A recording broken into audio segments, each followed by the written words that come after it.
it's joyful.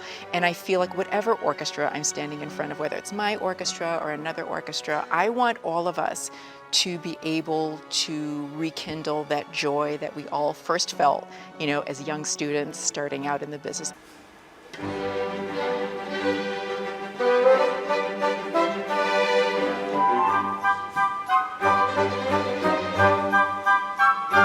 This is my first time with the National Symphony here at the Kennedy Center.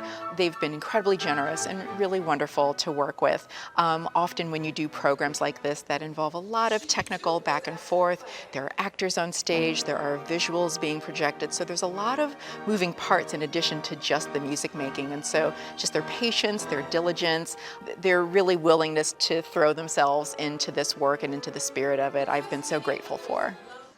She can just come on. They're tuning. Tuning, tuning, tuning.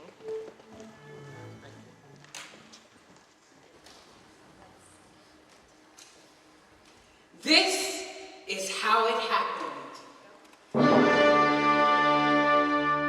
Because this piece that we are presenting is based upon the book of the same name, Because, which was written by Mo Willems, a very famous children's book author, and illustrated by Amber Wren. The book itself is about the way that beauty gets passed on from one generation to the next because people are inspired.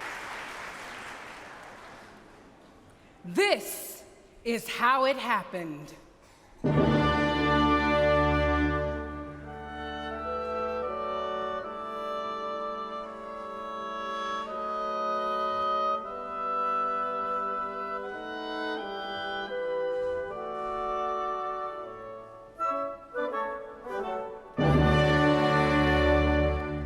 Because a man named Ludwig made beautiful music,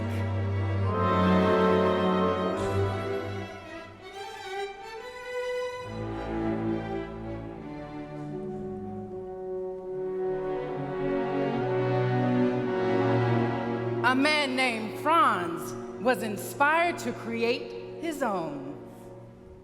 And then as we progress, we see that because Schubert wrote this symphony and so many people wanted to hear it, how orchestra performances get put together. Because many others loved and practiced their instruments, there were enough musicians. So there's all these elements about how a concert works, so that when children come to a concert, they're aware that there are ushers who are making sure that the seats are ready. There are people who are facilitating the lighting. Because someone's uncle caught a cold, someone's aunt had an extra ticket for someone special. Because the usher helped the aunt and her special guest, they found their seats. In this process, we see then a young girl who gets invited to this concert quite by accident, and she falls in love with the music that she sees on stage. And because she was at this concert, she then is inspired to become a composer and a conductor and share her gift of music with the world that will then inspire another child who's in the audience hearing her music.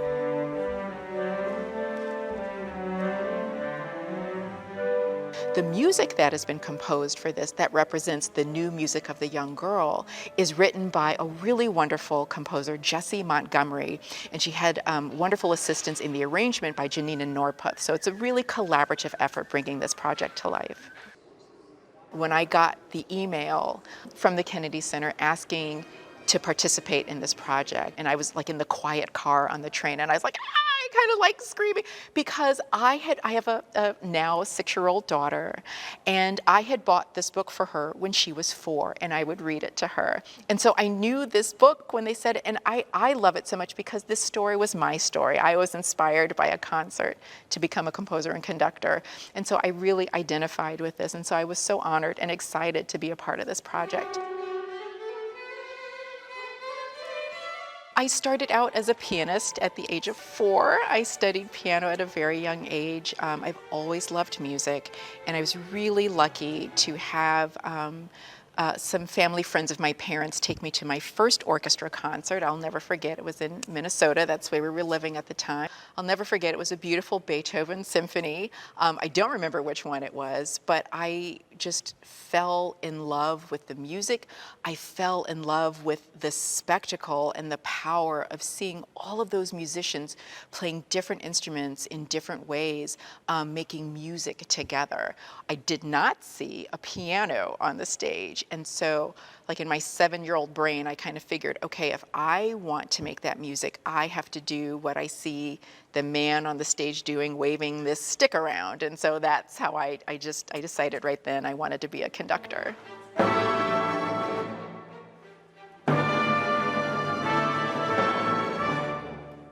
I think that leadership is serving others. And so my job as the conductor is literally to allow the music to come through me and to share that with the musicians and to create a space that allows them for the music to also come through them.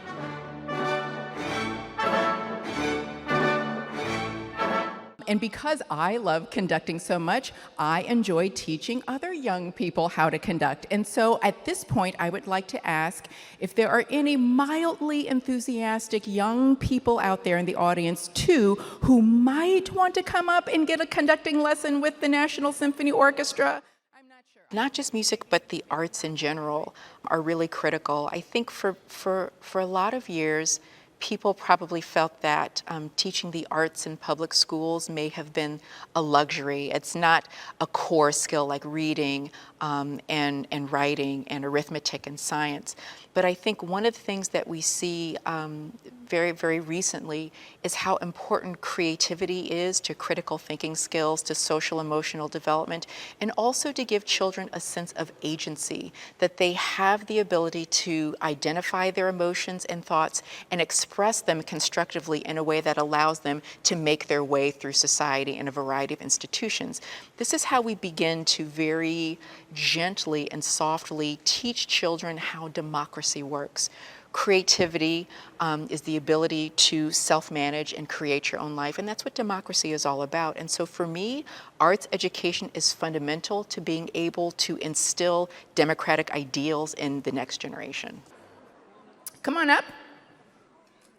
I have 3 batons. Okay. I hope for the families coming to the Because event is that they leave feeling inspired to wave a pencil or a baton or something around and just feel the power of music in themselves and think about how they might be able to express that. You know, it isn't necessary for everyone to be a world-class violinist or you've been studying piano for 20 years.